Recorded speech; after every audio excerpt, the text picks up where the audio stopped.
వాక్యములు ఏం చదివామంటే, చెవి కలిగిన వాడు ఆత్మ చెప్పుచున్న మాట వినుగాక. చెవి కలిగిన వాడు, those who have the years they shall be obey to the word of God.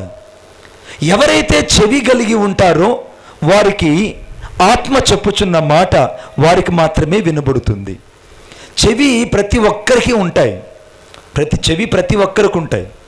కానీ చెవులుండు కూడా వినని వాళ్ళు కొంతమంది ఉన్నారు.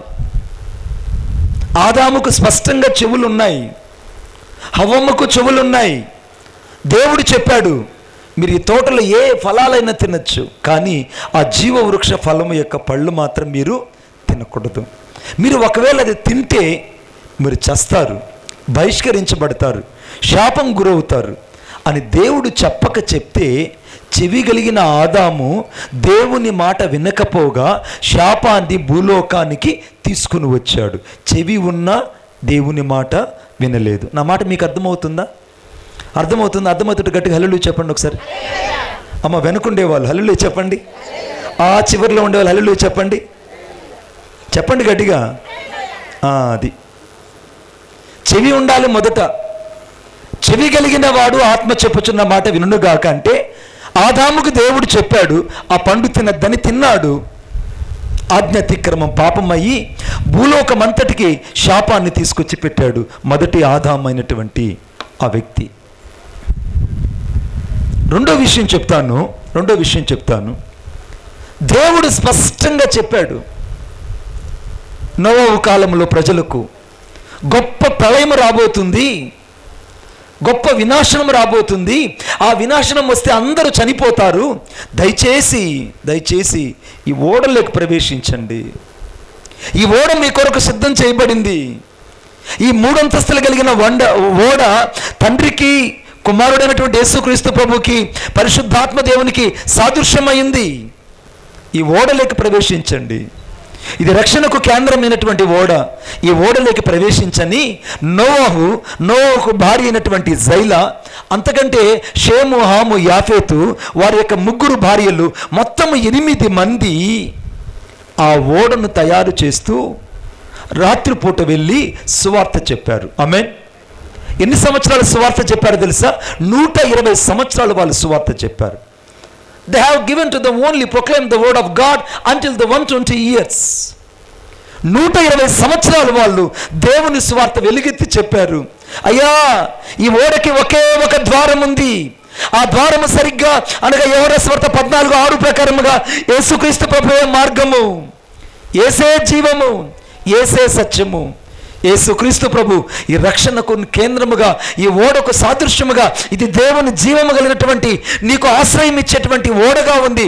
దయచేసి లోపలికి రండని ఫిలిస్తీయులు, హివ్వీయులు, యెబూసీయులు, గిర్గాషీయులు, అంతకంటే ఎక్కువగా హిత్తీయులు, అమోనీయులు, ఇంత భయంకరమైన రాక్షస జాతి ఆ రోజుల్లో నివసిస్తుంటే 120 సంవత్సరాలు వెళ్ళి సువార్త చెప్తే, ఆ సువార్త వారు వినకుండా, మారు మనసు పొందకుండా, ఓడలేక ప్రవేశించకుండా వారు చెడినందున గొప్ప జలప్రళయం వచ్చి అందరినీ చంపేసింది. ఒక్కడు కూడా బ్రతకలేదు. అంటే దేవుని మాట వినకపోతే ఎలా ఉంటుందో చెప్తున్నాను నేను. దేవుడు మొదట ఆదాముతో చెప్పాడు, చెవి కలిగిన వాడు వినలేదు, నాశనమయ్యాడు. నోవహు కాలంలో ప్రపంచానికంతా దేవుడు ఎలుగెత్తి చెప్పాడు ఓడలోకి ప్రవేశించమని. ఒక్కరు కూడా రాలేదు.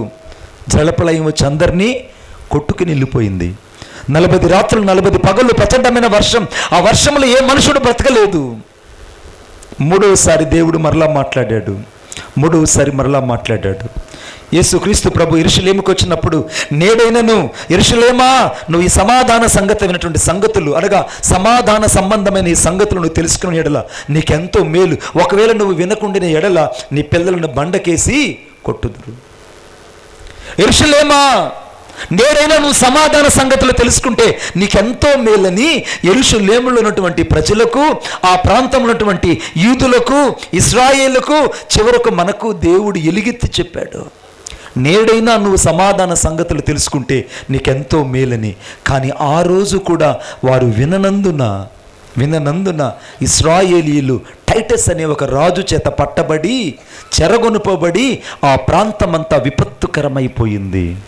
యూదులు చెదరగొట్టబడ్డారు, ఇశ్రాయేలు చెదరగొట్టబడ్డారు. యేసుక్రీస్తు ప్రభువుని అప్పగించినందుకు ఇశ్రాయేలీలు యూదులు తప్పించుకోలేకపోయారు. చెవి కలిగిన వాడు కూడా ఆ రోజు దేవుని మాట వినలేదు. బాగా గమనించాలి. ఆదాము వినలేదు, నష్టాన్ని కొని తెచ్చుకున్నాడు. నోవాహు కాలంలో వారు గుర్తించలేదు, జలప్రళయం చేత కొట్టుకొని పోయారు. అంతకంటే ఎక్కువగా యేసుక్రీస్తు ప్రభువే స్వయంగా యెరూషలేం పట్టణానికి వచ్చి సువార్త చెప్తే ఆ ప్రాంత ప్రజలు సువార్తను తిరస్కరించినందువల్ల ఆ ప్రాంతంలో ప్రజలందరూ బానిసలుగా పట్టబడి టైటస్ చేతుల్లో బందీలైపోయారు. ప్రియ దేవుని సంగమా, నువ్వు నిజంగా దేవుని మాటను ఎలా వింటున్నావు అన్నది ఈరోజు నువ్వు పరిశీలించుకోవాలి. నువ్వు నీ సంఘములో దేవుని మాట వినకపోతే, నీ సంఘములో దేవుని స్వరాన్ని గుర్తించకపోతే, నీ సంఘములో దేవుని యొక్క స్వారూప్యతలకు నువ్వు మార్చబడకపోతే, దేవుని రూపాంతరం లేక నువ్వు రాకపోతే నువ్వు తప్పించుకోలేవు. అందుకే దేవుని వాక్యంలో రాయబడింది, అనగా విశేషముగా రోమీయులు రాసిన పత్రిక 8వ అధ్యాయం 5వ వచనం. దయచేసి నాతో పాటు చదవండి. రోమీయులు రాసిన పత్రిక 8వ అధ్యాయం 5వ వచనం. శరీరానుసారులు శరీర విషయాల మీద మనసు ఉంచెదరు, ఆత్మానుసారులు ఆత్మ విషయాల మీద మనసు ఉంచెదరు. శరీరానుసారమైన మనస్సు మరణము, ఆత్మానుసారమైన మనస్సు జీవము సమాధానమై ఉన్నది. ఈ రాత్రి ఇక్కడ శరీరానుసారులు ఉన్నారు, ఆత్మానుసారులు ఉన్నారు. నా మాట మీకు అర్థమవుతుందా? ఈ రాత్రి ఇక్కడ శరీరానుసారులు ఉన్నారు. ఎప్పుడెప్పుడు కూటమైపోతే వెళ్ళి తిందామనే వాళ్ళు ఉన్నారు. కొంతమంది ఎప్పుడు ముగిస్తాడా, బాగుందిరా నాయన వెళ్ళిపోతే బాగుండు అనుకునే వాళ్ళు ఉన్నారు. కొంతమంది ఈరోజు దేవుడు నాతో ఏదో మాట్లాడబోతున్నాడు, నా హృదయంలో దేవుడు ఏదో ఒక వెలితిని ఈరోజు పూడ్చబోతున్నాడు, ఈరోజు పరిశుద్ధాత్మ దేవుడు నా అంతరంగాన్ని ఎక్కడో కదిలించబోతున్నాడు, నా జీవితంలో ఈరోజు ఒక మేలు కలగబోతుందని ఆత్మానుసారులు కూడా ఎదురు చూస్తున్నారు. కొట్టండి యేసయ్య గట్టిగా చప్పట్లు, ఇంకా గట్టిగా చచ్చి చప్పట్లు కాదు. ఇక్కడ శరీరానుసారులు ఉన్నారు, ఆత్మానుసారులు ఉన్నారు. ఇక్కడ భక్తిపరులు ఉన్నారు, భక్తిహీనులు ఉన్నారు. భక్తిపరులు ఏమనుకుంటారంటే దేవుని యొక్క మాటను వినడానికి వేగిరి పడతారు. ఎందుకంటే కావలి వాడు ఉదయం కొరకు కనిపెట్టుకున్నట్టు కంటే ఎక్కువగా దేవుని మాట కొరకు భక్తిపరులు కనిపెట్టుకుంటారు. భక్తిహీనుడు ఏం చేస్తాడంటే దేవుని మాటను తిరస్కరించి స్వభావ చిత్తముగా తన మూర్ఖత్వానికి బదులుగా తన వీపును అప్పగిస్తాడు. భక్తిహీనుడు ఆర్ఎంపీ డాక్టర్ దగ్గరికి వెళ్తే, మన ఊర్లో ఆర్ఎంపీ డాక్టర్ దగ్గరికి వెళ్తే, బాబు కొంచెం కంట్రోల్ పెట్టుకున్నాను. ఆర్ఎంపీ డాక్టర్ దగ్గరికి వెళ్తే ఆర్ఎంపీ డాక్టర్ ఏం చెప్తాడంటే, అమ్మ నీకు రక్తం తక్కువ ఉంది, నీకు రక్తహీనత వచ్చిందమ్మ అని చెప్తాడు. ఏం చెప్తాడు చెప్పండి అమ్మ తల్లులారా, మీరు మాట్లాడకపోతే నాకు భయం వేస్తుంది. ఏం చెప్తాడు డాక్టరు? రక్తహీనత వచ్చింది నీకు మా జాగ్రత్తగా మందు పిల్లలు వేసుకొని చెప్తాడు. రక్తహీనత అంటే ఏంటి? ఉండవలసినంత మోతాదులో నీకు రక్తం లేదు బిడ్డ, కాబట్టి నీకు రక్తహీనత వచ్చింది. కాబట్టి హిమోగ్లోబిన్ టాబ్లెట్స్ నువ్వు వేసుకుంటే, ఈ B12 B6 వేసుకుంటే, ఈ మల్టీవిటమిన్ వేసుకుంటే కాస్త నువ్వు ఆరోగ్యంగా కుదురు పడతావని చెప్తాడు. ఆమేన్, అవునా కదా? అంటే రక్తహీనత అంటే దాని అర్థమైంది, రక్తం ఉంది కానీ ఉండాల్సినంత మోతాదులో నీకు లేదు. భక్తి ఉంది కానీ భక్తి ఉండాల్సినంత మోతాదులో నీకు లేదు, కాబట్టి నేను భక్తిహీనుడు భక్తిహీనురాలు అన్నారు. అర్థమవుతుందని చెప్తుంది. భక్తి ఉంది కానీ ఉండవలసినంత మోతాదులో నీకు సంఘంలో లేదు. రక్తం ఉంది, రక్తం ఉన్నంత మోతాదులో లేదు కాబట్టి రక్తహీనత. భక్తి ఉంది, భక్తి ఉన్నంత మోతాదులో నీకు లేదు కాబట్టి భక్తిహీనత. రాత్రి నువ్వు గుర్తించాలి. అక్కడ ఒక ప్రాముఖ్యమైన మాట చదివాం. ఆత్మ చెప్పుచున్న మాట సంఘములతో చెవి కలిగిన వాడు వినుగాక. చెవి ఊరుకుండాలి, ఇప్పుడు అర్థమైంది. ఆమేన్. రెండవ చూద్దాం దయచేసి. జయించువానికి దేవుని పరదేశంలో ఉన్న జీవవృక్ష ఫలములను నేను భుజింపనిత్తును. జయించువాడు అని రాయబడి, నాతో పాటు చెప్పండి.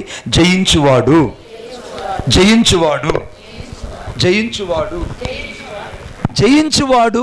ఇంకా లోగు ఉంది అన్న, ఇది అదే ఇది జయించువాడు అని రాయబడింది. Thank you Jesus, thank you lord. Battery అయిపోయిందా చూసుకున్నాం ఒకసారి.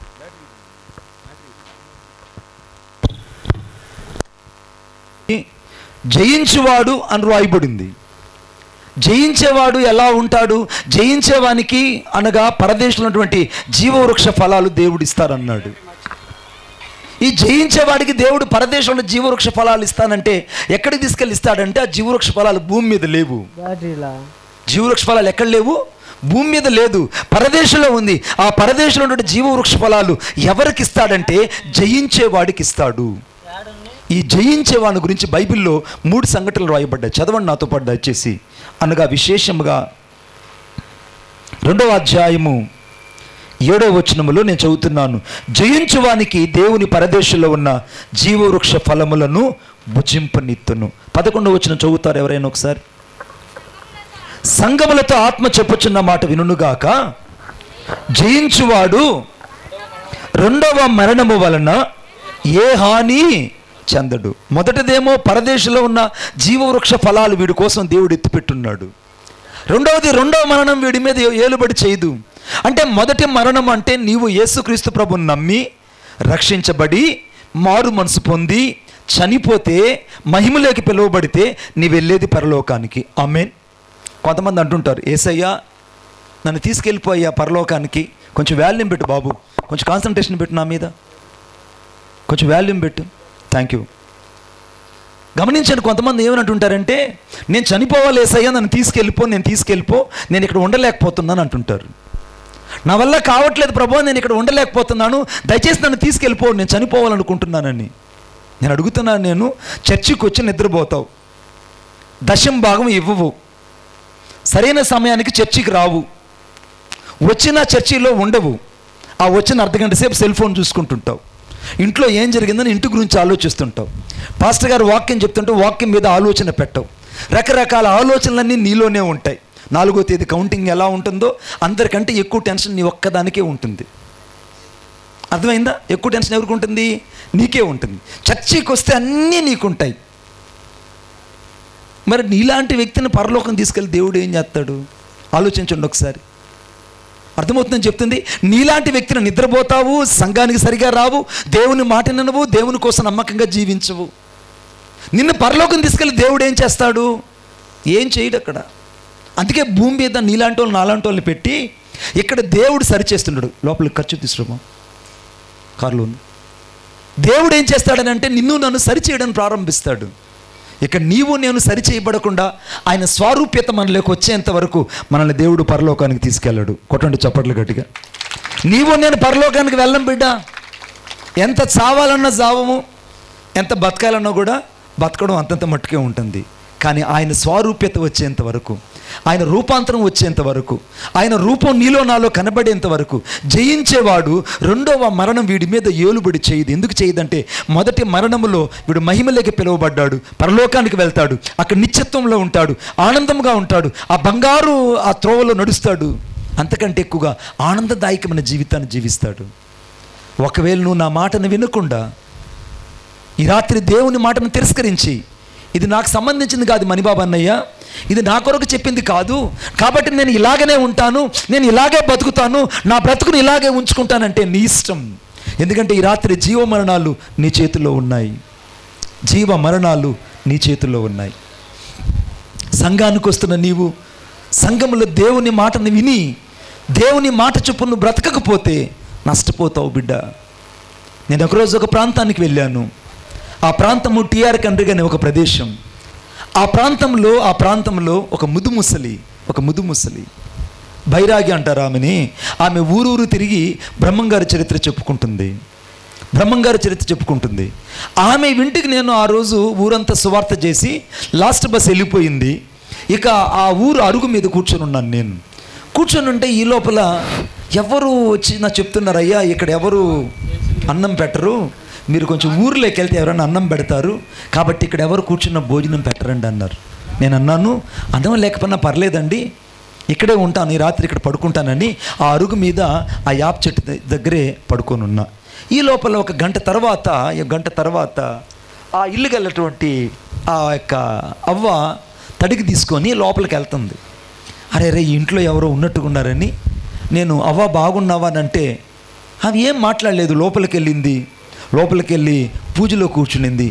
బ్రహ్మంగారి పాటలు ఒక 5-6 పాటలు పాడిన తర్వాత బయటకు వచ్చి, నాయనా నువ్వు ఇక్కడ కూర్చొని ఉన్నావు, ఇంట్లోకి వచ్చి ఏదైనా అన్నం తిందురా అని అనింది. వద్దవ్వా నాకేం వద్దు, అని అంటే, పోనీ పూజలోనైనా కూర్చో బిడ్డ, పూజలైనా కూర్చో అని చెప్పింది. నా అనుకున్నాను, అబ్బో దేవుడు నాకు మంచి అవకాశం ఇచ్చాడని వెంటనే అవ్వతో పాటు నేను కూడా ఆ పూజ గదిలో ఒక పక్కన కూర్చున్నాను. కూర్చోగానే ఆమె 2-3 పాటలు పాడింది. ఆ పాటలు నాకు అర్థం కాలేదు. వెంటనే నన్ను అడిగింది, నువ్వు కూడా ఒక పాట పాడు నాయన అని చెప్పింది. నువ్వు కూడా ఒక పాట పాడు అన్నయ్య, ప్లీజ్ అన్నయ్య, మీరు కూడా ఒక పాట పాడండి అన్నయ్య చెప్పింది. నేను అన్నాను, అవ్వా నేను పాడే పాట చాలా ప్రత్యేకంగా ఉంటుంది, ఆ పాట పాడితే జీవితాలు మారిపోతాయి. హల్లెలూయా. ఆ పాట పాడితే బ్రతుకులు మార్చబడతాయి. ఆ పాట పాడితే హృదయాలు స్పందించబడతాయి.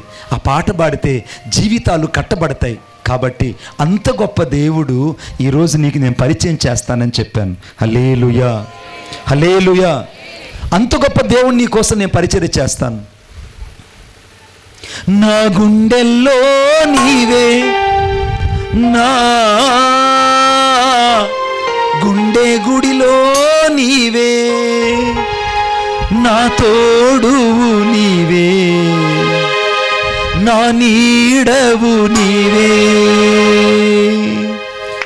నా గుండెల్లో నీవే, నా గుండె గుడిలో నీవే, నా తోడువు నీవే, నా నీడవు నీవే. నా గుండెల్లో నీవే, నా గుండె చప్పుడు నీవే, నా ప్రాణము నీవే, నా జీవము నీవే.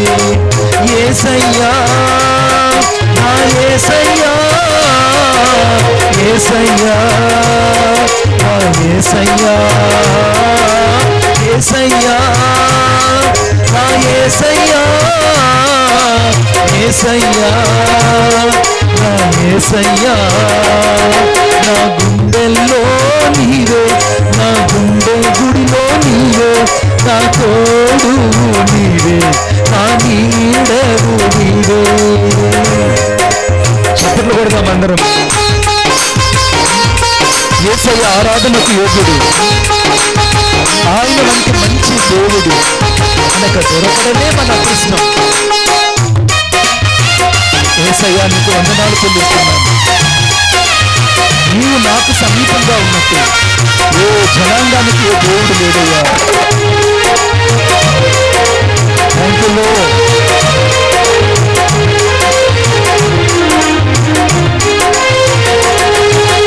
అన్ని వేళలందున నాతో ఉంది, కన్న తండ్రివై నన్ను ఆదరించవు.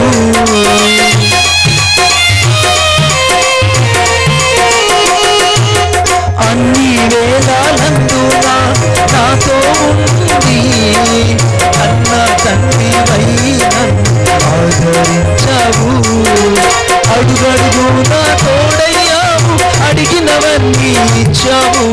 అడుగు అడుగు నా తోడయ్యావు, అడిగినవన్నీ ఇచ్చావు. నీ ప్రేమ కౌగిలిలో నా కన్నీరంతా మరచావు. నీ ప్రేమ కౌగిలిలో నా కన్నీరంతా మరచాను. యేసయ్యా, నా యేసయ్యా, యేసయ్యా, నా యేసయ్యా. పాడాలందరూ. యేసయ్యా, నా యేసయ్యా, యేసయ్యా, నా యేసయ్యా. నా గుండెల్లో నీవే, నా గుండె గుడిలో నీవే, నా తోడువు నీవే, నా నీడవు నీవే. నా గుండెల్లో నీవే, నా గుండె చప్పుడు నీవే, నా ప్రాణము నీవే, నా జీవము నీవే, నా ప్రాణము నీవే, నా జీవము నీవే, నా ప్రాణము నీవే, నా జీవము నీవే. యేసయ్యా,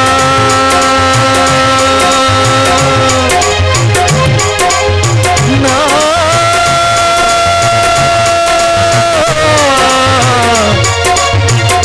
యేసయ్యా,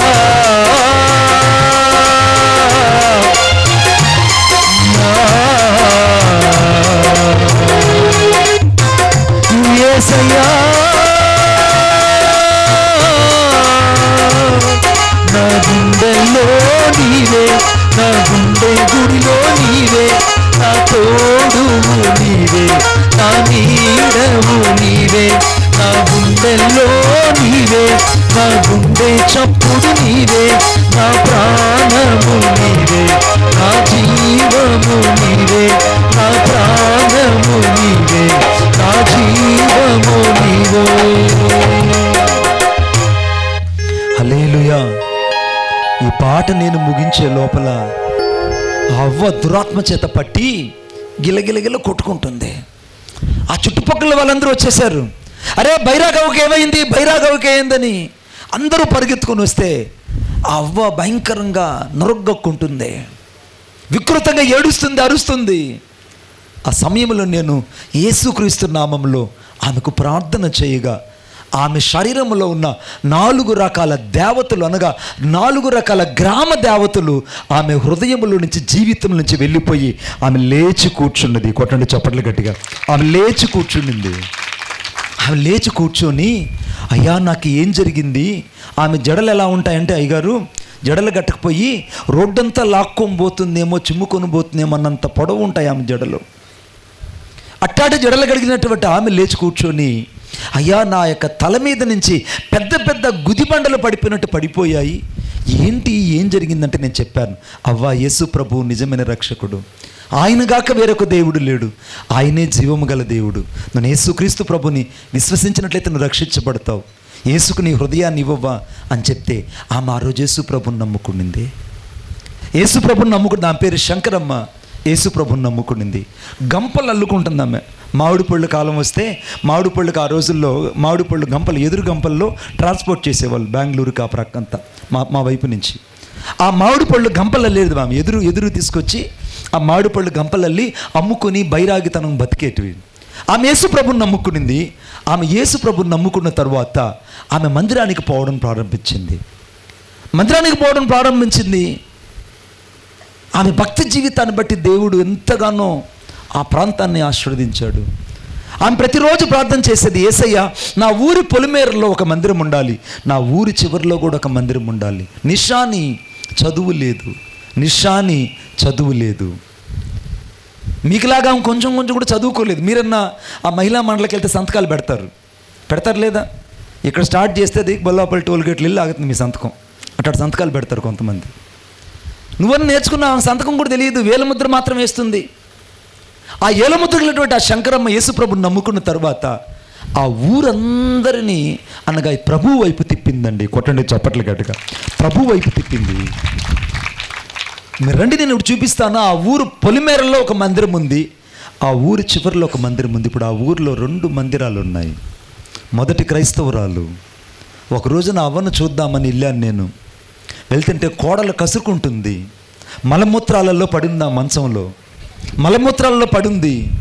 నేను ఆమెను వెళ్ళి పరామర్శించి, అవ్వ ఎలా ఉన్నావు, ఎట్లా ఉన్నావు అని అంటే, నాయనా నేను బాగున్నాను, నేను మూడో రోజున నా కోసం ఒక రథం రాబోతుంది, ఆ రథంకి వెళ్ళిపోబోతున్నాను, నువ్వే నన్ను వచ్చి భూస్థాపన చేయాలని చెప్పింది.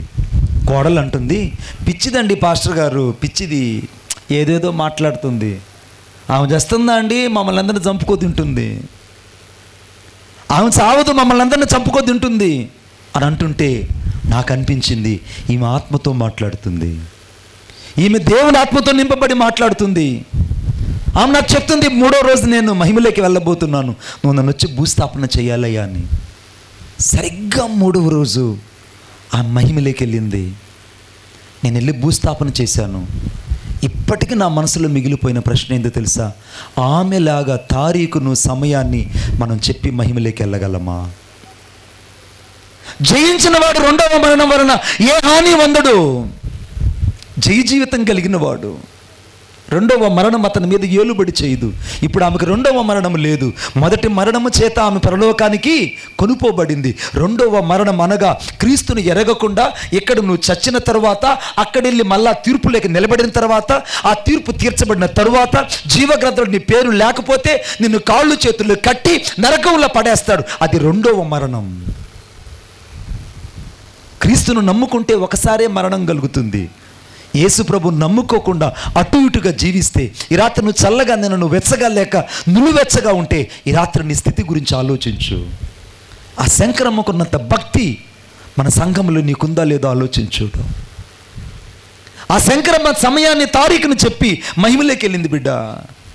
నిజమైన భక్తికి ఆధారాలు కనపడాలి.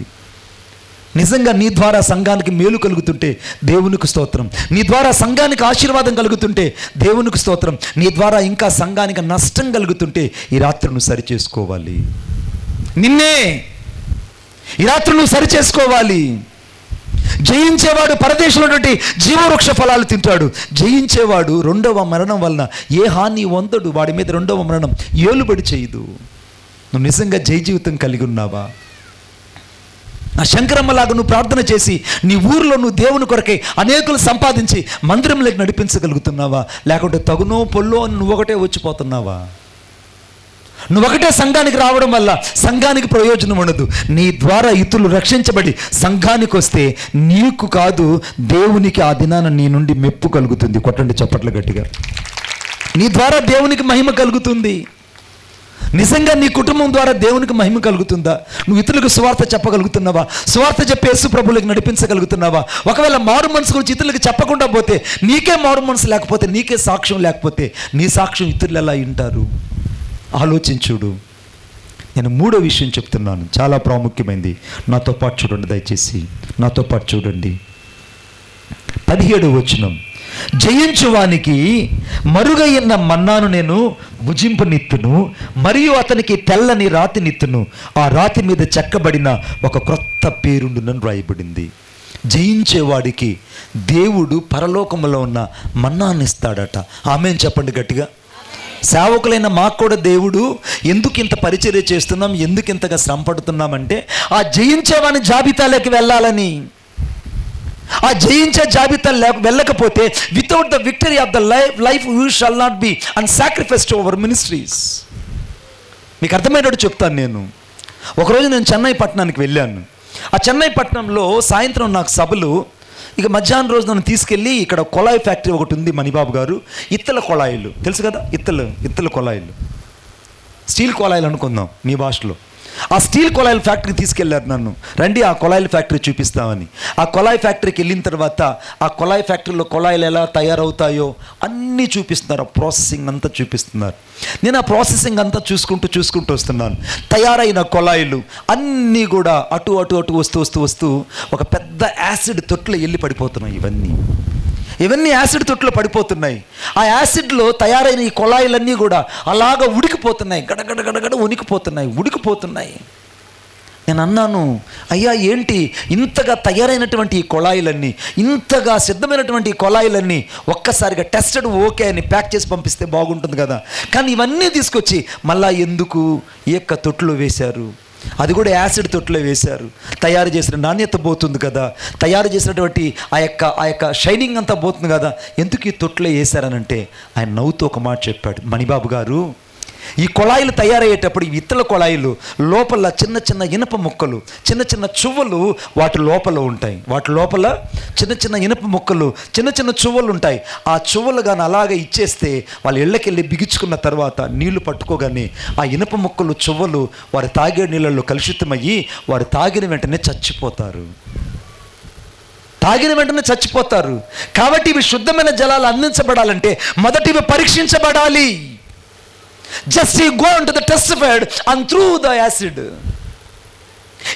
ఇవి యాసిడ్లో పరీక్షించబడితేనే ఆ లోపల ఉన్న ఇనుప ముక్కలు, ఆ లోపల ఉన్న ఇనుప చువ్వలన్నీ కరిగిపోతాయి. అవన్నీ కూడా లోపలంతా నునుపు ఏర్పడుతుంది. ఆ తర్వాత వాటిని బయటికి పంపిస్తే శుద్ధ జలాలు వాటిలో నుంచి వస్తాయి. కొట్టండి చప్పట్లు గట్టిగా.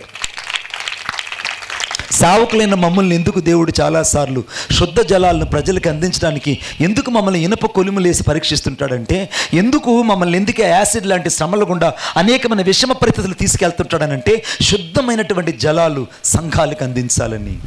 నీ సేవకుడు నీ కొరకు ఒక శుద్ధమైన జలాలు అందించడానికి ఎన్నో శోధనలు ఎదుర్కొన్నాడు. నీ సేవకుడు అనేక సార్లు దేవుని యొక్క మాటను నీకు అందించడానికి అవమానాలు, నిందలు ఎదుర్కొన్నాడు. ఈ పరిచర్య ఇంతగా కట్టబడి ఇంతగా దీవించబడిందంటే వాక్యం రాయబడింది, పైనుంచి అనుగ్రహించబడితే తప్ప ఎవరు ఏది పొందలేరు. అందుకే వాక్యం రాయబడింది. హెబ్రీయుల రాసిన పత్రిక 3వ అధ్యాయం 2:3 రాయబడింది, ఎవరి చేతను ఒకరి చేత ఇల్లు కట్టబడును కానీ సమస్తము కట్టువాడు దేవుడని రాయబడింది. సంఖ్యాకాండం 12వ అధ్యాయం 2:3 రాయబడింది, అనగా దేవుని ఇల్లంతట్లో మోషే నమ్మకంగా ఉన్నట్లు అని రాయబడింది. దేవుని ఇంట్లో నమ్మకంగా ఉండేవాళ్ళు కావాలి దేవునికి. నిజంగా నువ్వు సంఘంలో నమ్మకంగా ఉన్నావా? ఒకసారి నీ మనస్సాక్షిని ప్రశ్నించుకొని చూడు. ఈ స్థుతి కూటానికి వచ్చిన నీవు, ఈ యొక్క కూటానికి వచ్చిన నీవు, నేను నిజంగా నా సంఘంలో నా స్థానం ఎలా ఉంది, నా సంఘంలో నా సాక్ష్యం ఎలా ఉంది, నా సంఘంలో నా యథార్థత ఎలా ఉంది, నేను నిజంగా నా సంఘానికి సహకరించగలుగుతున్నానా లేదా? నా సేవకుని, కొంతమంది సేవకుని నొప్పిస్తుంటారు. బాగా గమనించండి, సేవకుడిని నొప్పిస్తుంటారు. ఎవరు నొప్పిస్తుంటారంటే వాక్యం రాయబడింది, అక్కడ నేను చదువుతున్నాను, గమనించండి. 139 దావీదు కీర్తన 2వ వచనం, మన కూర్చుండుట లేచుట ఆయనకు తెలియను, మన నోటి మాట నాలుగొక రాక మునిపే ఆయనకు తెలియను అని రాయబడింది. అలాగే యోహాను సువార్త 2వ అధ్యాయం చివరి వచనం రాయబడింది, ఆయన మనుషుని అంతరం నెరిగిన వాడు, ఆయనకి ఏ మనుషుని గురించి చెప్పనక్కరలేదు అని రాయబడింది. ఈ యొక్క రాత్రికాల సమయంలో యేసుక్రీస్తు ప్రభు హృదయాన్ని అంతరంగా నెరిగిన దేవుడు. ఆమేన్ చెప్పండి గట్టిగా.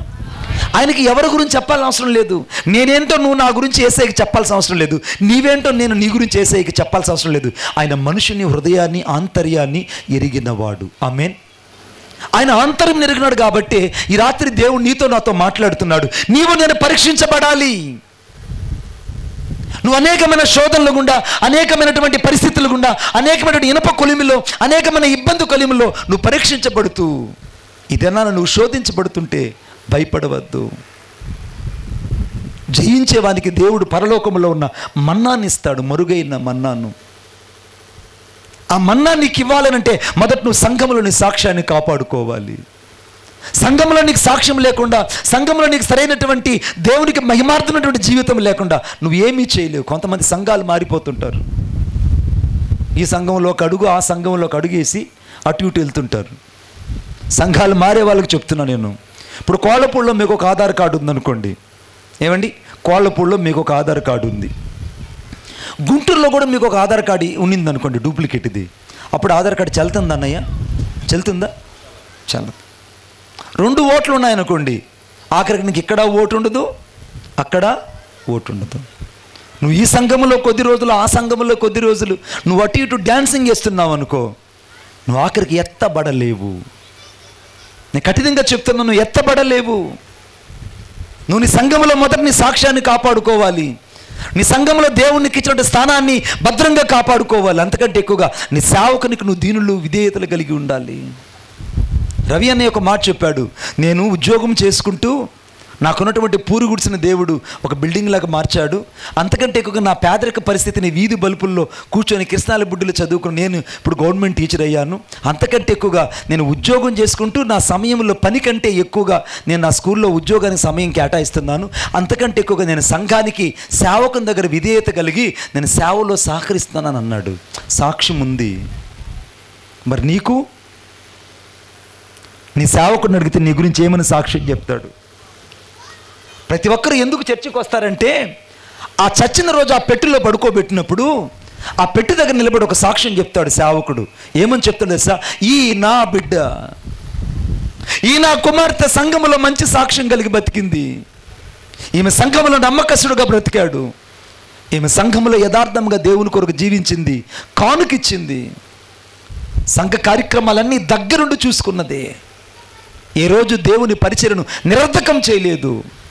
ఇంతటి మంచి సహోదరుని మనం కోల్పోవడం ఎంత బాధాకరమైన విషయం.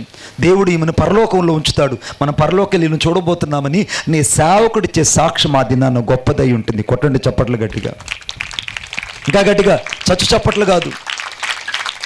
నీ సేవకుడి దగ్గర నువ్వు సాక్ష్యం పొందాలి. నిజంగా అటువంటి సాక్ష్యం నిజంగా నీ సంఘంలో నీకుందా? నీ సంఘంలో నిజంగా నీకు అటువంటి సాక్ష్యం లేకపోతే ఈరోజు నువ్వు పరిశీలించుకోవాలి.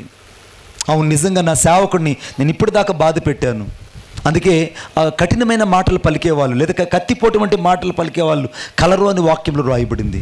నువ్వు ఎన్ని మాటలు మాట్లాడి సంఘాన్ని గాయపరుస్తున్నావో. నువ్వు జయించేవాడివైతే ఇతరులను గాయపరచవు, జయించేవాడివైతే ఇతరులను నొప్పించవు, జయించేవాడివైతే సంఘానికి లోపడతావు, జయించేవాడివైతే కాపరికి లోపడతావు, జయించేవాడివైతే సంఘ సార్వత్రిక సంఘానికి నువ్వు సంపూర్తిగా అప్పగించుకుంటావు. సంఘం లేకుండా నువ్వు ఎత్తబడలేవు. సంఘం లేకుండా ఎత్తబడలేవు. సంఘము కావాలి. ఆ సంఘము కూడా నీకు సాక్ష్యం కలిగిన సంఘమై ఉండాలి. ఈ రాత్రి నువ్వు ఆలోచించాలి. నిజంగా నా జీవితం ఎలా ఉంది? జయించేవాడు పరలోకములో ఉన్న మరుగైన మన్నాను భుజింపనిస్తాను. 4వ విషయం చెప్తున్నాను, చూడండి నాతో పాటు. ప్రకటన గ్రంథం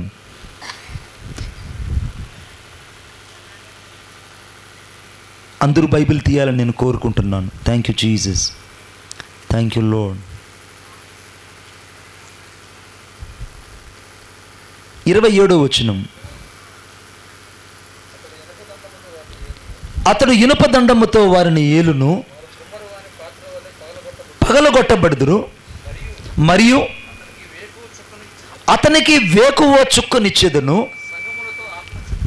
సంగములతో ఆత్మ చెప్పుచున్న మాట చెవి కలిగిన వాడు వింటాడు. ఇప్పుడు అలాగనే 3వ అధ్యాయం 12వ వచనం చదవండి. జయించే వానిని నా దేవుని ఆలయములో ఒక స్తంభముగా చేసేదను, అందులో నుండి వాడు ఇక మీదట ఎన్నటికీ వెలుపలికి పోడు.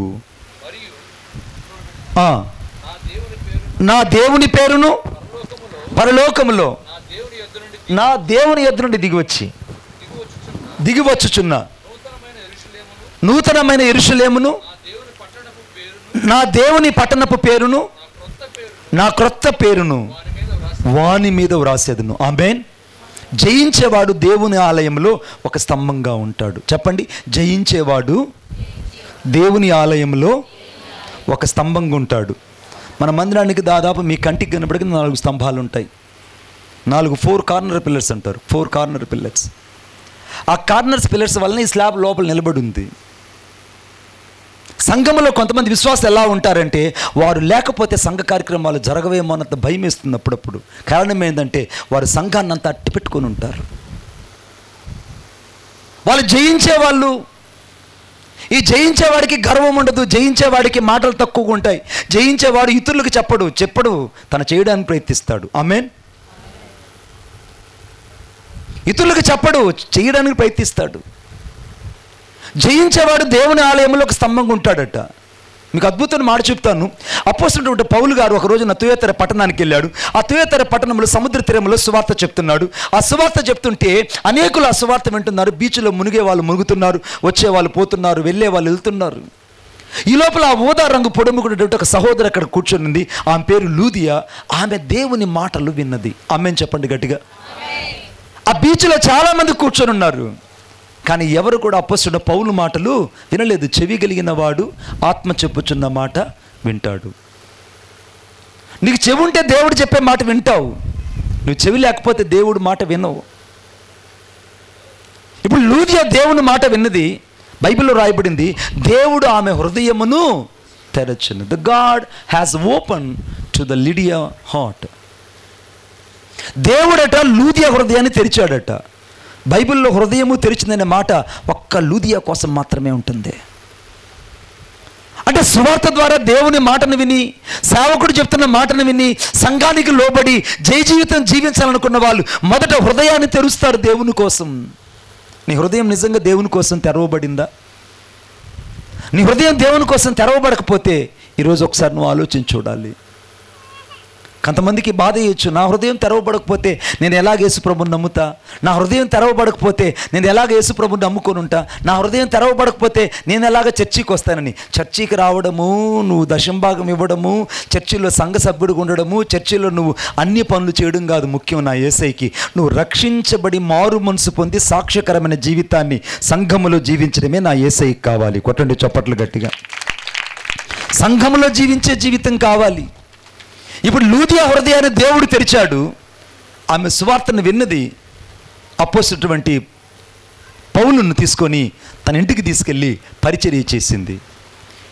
ఇప్పుడు ఈ తుయతైర పట్టణం ఎక్కడుందంటే సరిగ్గా ఆసియా ఖండంలో యూరోప్ దేశంలో ఉంది. ఈ యూరోప్ యొక్క ఖండంలో ఈ యొక్క తుయతైర పట్టణస్థుడు లూదియా దేవుని మాట విన్నది. ఆ ప్రాంతాలంతా ఈమె సువార్త చేసిందట. ఈమె సువార్త చేసిన ప్రతిఫలం ఏం జరిగిందనంటే 3 విషయాలు చెప్తాను, గమనించండి. ఈరోజు నీ చేతుల్లో ఉన్నటువంటి పరిశుద్ధ గ్రంథం, చేతుల్లో పరిశుద్ధ అనేకమైన భాషలతో ముద్రించబడి నీ చేతుల్లో అందంగా బైబిల్ ఉందంటే దానికి కారణం ఎవరంటే విలియం కేరీ. విలియం కేరీ ఎక్కడి నుంచి వచ్చాడంటే తుయతైర పట్టణంలో నుంచే పంపించబడ్డాడు. ఆమేన్. యూరోప్ దేశంలో నుంచే విలియం కేరీ వచ్చి భారతదేశానికి ఈ బైబిల్ తర్జుమాను ప్రారంభించాడు. 2, జాన్ హైడ్ అనేటువంటి దొరగారు గుంటూరు పట్టణానికి వచ్చాడు. జాన్ హైడ్ అనే ఒక దొరగారు గుంటూరు పట్టణానికి వచ్చి, ఆ రోజుల్లో అందరూ కరువుల్లో ఉంటే వాళ్ళందరి కోసం తన గుండీకున్న బంగారు బొత్తాలు కూడా అమ్ముకొని, తనకున్న షూట్లన్నీ అమ్ముకొని, ఆఖరికి ఆ వచ్చిన పేదలందరికీ ఆహారం పెట్టి దేవుని మాటలు చెప్పి పంపించేవాడు. ఆ జాన్ హైడ్ గారు ఈ బాపట్ల, గుంటూరు, ఆ చుట్టుపక్కల నర్సరావుపేట, సత్తెనపల్లి ఈ ప్రాంతాలంతా తిరిగి ఆయన రోజులు సువార్త చేశాడు. ఆ సువార్త చేయగా ఆ ప్రాంతమంతా సువార్త విస్తరించబడింది. ఈరోజు క్రైస్తవునికి అనగా రాజధాని ఏదన్నా ఉన్నదనంటే అది గుంటూరు కేంద్ర బిందువు అయింది. దానికి కారణం ఏంటంటే ఒక మిషనరీ వచ్చాడు. ఆ మిషనరీ పేరు జాన్ హైడ్ అనేటువంటి దొరగారు. ఆయన ఎక్కడి నుంచి పంపించబడ్డాడంటే సరిగ్గా యూరోప్ దేశంలో నుంచి వచ్చాడు. ఏ ప్రదేశంలో అయితే లూదియా హృదయాన్ని దేవుడు తెరిచాడో, ఏ ప్రదేశంలో అయితే క్రీస్తుకు తన హృదయంలో స్థానం ఇచ్చిందో, ఏ ప్రదేశంలో అయితే సువార్త కొరకు తన జీవితాన్ని అప్పగించుకుందో, ఎక్కడైతే సజీవ సాక్షిగా ఉండడానికి, జయించువానిగా బ్రతకడానికి తీర్మానం చేసుకుందో, ఆ జయించేటువంటి జీవితంలో నుంచి, ఆ జయించే జాబితాలో నుంచి ఈ యొక్క తుయతర పట్టణంలో నుంచి జాన్ హైడ్ గారు వచ్చారు. 3వ విషయం చెప్తాను, గుర్తించండి. యూరోప్ దేశంలో నుంచే మదర్ తెరీసా వచ్చింది. మదర్ తెరీసా, ఆమె తెలియని వాళ్ళు ఎవరూ లేరు. ఆమె కాళికామాత టెంపుల్ పక్కనే నిర్మల హృదయాన్ని చిన్న ఆశ్రయాన్ని ప్రారంభించి, ఆ ఆశ్రయంలో కుష్ఠరోగులందరినీ చారదీసి వాళ్ళకి పరిచర్య చేసి, యేసుక్రీస్తు ప్రభు ప్రేమామయుడని, ఈ ప్రపంచానికి క్రీస్తు ప్రేమను తెలియచేసినటువంటి మహా గొప్ప వ్యక్తి. మన భారతదేశం సైతము ఆమెకిచ్చిన బిరుదు ఏంటి? Bharat Ratna, the diamond of India, Bharat Ratna. ఎక్కడి నుంచి వచ్చింది మదర్ తెరీసా తల్లి అని అంటే యూరోప్ దేశంలో నుంచి, తుయతర పట్టణంలో నుంచి వచ్చింది. కొట్టండి చప్పట్లు గట్టిగా, ఇంకా గట్టిగా. ఒక భక్తిపర్రాలు హృదయాన్ని తెరిస్తే, ఒక భక్తిపర్రాలు జయించే జాబితాలకు వెళ్తే, ఒక భక్తిపర్రాలు దేవుని కోసము, వాక్యం కోసం స్థానం ఇస్తే, ఆమె దేశంలో నుంచి ఇంత పెద్ద మిషనరీలు వచ్చి సేవ చేశారే. నువ్వు నీ హృదయాన్ని తెరిస్తే నీ ఊర్లోంచి ఎందుకు ప్రవక్తలు లేరు? నీ హృదయాన్ని తెరిస్తే నీ ఊర్లోంచి ఎందుకు అనేక మంది సేవకులు వెళ్ళరు? నీ హృదయం తెరిస్తే ఎందుకు నీ కుటుంబంలో నుంచి అనేకులు క్రీస్తుని రక్షకుడిగా అంగీకరించి దేవుని కొరకు పరిచర్య చేయరు? ఇంకా నీ హృదయం తెరవబడలేదు, వాక్యం కొరకు తెరవబడలేదు, సత్యం కొరకు తెరవబడలేదు, పరిశుద్ధత కొరకు తెరవబడలేదు, వైరాగ్యం కొరకు తెరవబడలేదు. అందుకే నువ్వు చల్లగాయలను వెచ్చగాయలు లేక నిలువెచ్చకున్నావు కనుక నా నోట నుండి నేను నిన్ను ఉమ్మివేయని ఉద్దేశిస్తున్నాను. I have to decided and spit from my mouth. నా నోటి నుండి నువ్వు ఉమ్మేయాలనుకోండి. ఎందుకంటే నువ్వు నా దూరం నుండి చల్లగా లేవు, వెచ్చగా లేవు. ఇటు లోకంలో ఉంటావు, ఇటు మందిరానికి వస్తే మందిరం బిడ్డ, బజార్కి వెళ్తే బజారు బిడ్డ. నాకు కూడా యేసు ప్రభు వారు తెలియదు. చాలామంది అరుగుల మీద కూర్చొని వాక్యం వింటున్నారు, చాలామంది బైకుల మీద కూర్చొని వింటున్నారు, మరికొంతమంది ఊరు యొక్క రోడ్డు మీద చట్టాల మీద కూర్చొని వింటున్నారు, మరికొంతమంది ఆటోల మీద కూర్చొని వింటున్నారు, మరికొంతమంది బైక్ స్టాండ్ వేసి ఆ బైక్ మీద కూర్చొని వింటున్నారు. నేను కూడా నిద్ర లేచిన వెంటనే అంబస్యా నారే భువన్నస్యా నకస్యా నహా వృష్టి నహోతో నహియాన్ సర్వేశ్వరం సర్వశః ఏషం సర్వేషం ఏషం సర్వస్య యశోంతర్యామేషాయేని ఓం శ్రీ మృతమజయాయ నమః. అంతటి నిష్ట కలిగిన వ్యక్తిని. నాకు యేసు ప్రభు అంటే తెలియదు. నేను ఎప్పుడు కూడా ఇంత గొప్ప దేవుడి గురించి నేను వినలేదు. ఎటు చూసిన తాయితులు, విభూతులు, రక్షరేఖలు నా శరీరం అంతా తాండవించేటివి. రకరకాల పైచాచ శక్తులని నా శరీరంలో తాండవించేటివి. నేను శ్రీకాళహస్తిలో శ్రీ అనగా సాలిపురుగు, కాళ అంటే సర్పము, హస్తి అంటే ఏనుగు. ఇంతటి దక్షిణ కాశీలో పుట్టానని ఎంతో ఆనందించి నేను సంతోషించేవాడిని. ప్రాతకాలం లేచి అరుణోదయం లేచి ఆ స్వర్ణముఖి నదిలో మొలలోత నీళ్ళలో నిలబడి ఆ ఒంటి కాల మీద నిలబడి అంబస్యా నారే భువన్నస్యా నకస్యా నహా వృష్టి, ఆ శ్లోకాన్ని 1000 సార్లు నేను సహస్రనామం చెప్పేవాడిని. ఎవరైతే సహస్రనామం జపం చేస్తారో వారు మోక్షానికి వెళ్తారన్న ప్రతీకత ఇప్పటికక్కడ ఉంది. ఆ మోక్షానికి వెళ్ళడానికి నేను సహస్రనామాన్ని చేసిన వ్యక్తిని. కానీ నా జీవితంలో శాంతి, సమాధానం లేదు, నెమ్మది లేదు. నువ్వు చూస్తున్నట్టు ఆ రోజు నా జీవితం ఇలా లేదు. పక్షవాతం వచ్చి కాలు చేపడిపోయి నడి వీధిలో నిల్లగా అవిటివాడిగా నడుచుకుంటూ తిరిగాను. ఒక అవిటివాడిగా నడుచుకుంటూ తిరిగాను. నన్ను చూసిన వాళ్ళందరూ అవిటివాడు అన్నారు. నోరంతకు పక్కకి వెళ్ళిపోయింది, కాలుచే చచ్చిపడిపోయింది. మాట్లాడడానికి సరిగా నోటి మాట లేదు, కంటి చూపు మందగించిపోయింది, మతి చెల్లించిపోయింది, పిచ్చితనం ఎక్కువైపోయింది. ఆ పిచ్చితనం వల్ల ఊరూరు నేను తిరిగేవాడిని. ఆ పిచ్చితనం వచ్చినప్పుడు ఎంత దూరం వెళ్ళిపోయాడు అంటే అంత దూరం నేను వెళ్ళిపోయేవాడిని. ఎక్కడ బండారు కనపడితే, ఎక్కడ కుంకుమ కనపడితే అక్కడ తీసుకొని అమాంతంగా తినేసేవాడిని. అరుగుల మీద కూర్చొని ఎవరైనా ఒక తల్లి తీసుకొచ్చి అన్నం పెడితే ఆ అన్నం తిని మళ్ళా నేను ఆ యొక్క గుడ్డల మూటన్ని నా సంకలో పెట్టుకొని ఎటుబడితో నడుచుకుంటూ వెళ్ళిపోయేవాడిని. ఒక పిచ్చివాడిని. నా జీవితంలో నేను సమాధానము, సంతోషము లేకుండా పూలెమ్మన చోట కట్టెలు అమ్మలేక సూసైడ్ చేసుకున్నాను. ఆ సూసైడ్ ప్రభావం వల్ల చావుకు లోనైందని తీసుకెళ్ళి ధర్మాసుపత్రిలో పోస్ట్ మార్టం రూమ్ పక్కనే పడేశారు. 3 రోజులు నేను పోస్ట్ మార్టం రూమ్ పక్కనే ఉన్నా. డాక్టర్లు చెప్పారు, ఈ కుర్రోడు ఖచ్చితంగా చచ్చిపోతాడు, ఇక బ్రతకడు, ఈ కుర్రోడు చచ్చిపోతాడు, ఇక బతకడు, ఎప్పుడైనా చనిపోతాడని చెప్పారు. 3 రోజులు నేను కోమాలో ఉన్నాను, మరణ పడకలో ఉన్నాను. సరిగ్గా 3వ తేదీ 5వ నెల 1997 శనివారం రోజున 2 వ్యక్తులు నా యొద్దకు వచ్చారు. కొక్కి మంచంలో పడి ఉన్నాను నేను. ధర్మాసుపత్రిలో ఆ యొక్క శవాల గది పక్కనే పడి ఉన్నాను. నా దగ్గరకు వచ్చి తట్టి లేపుతున్నారు. అబ్బాయ్, అబ్బాయ్, యేసుక్రీస్తు ప్రభువుని నమ్ముకో, ఇదిగో ఈ కరపత్రిక తీసుకుంటున్నారు. ఎక్కడో లోయల గుండా ప్రయాణం చేస్తే ఆ ప్రతిధ్వని ఏ రీతికైతే వినబడుతున్న ఆ మాటలు నా చెవుకు అలాగే వినబడుతున్నాయి. నా శక్తినంతా కూడగట్టుకొని అమాంతంగా బలవంత కళ్ళు తెరిచి ఆ కరపత్రిక తీసుకున్నాను. చాలా ఇష్టంగా తీసుకొని, ఎవరు ఈయనంటే వాళ్ళు అన్నారు, యేసు ప్రభు దేవుడయ్యా, ఆయన నమ్ము, ఆయన కాక వేరొక దేవుడు లేడంటే నేను అన్నాను.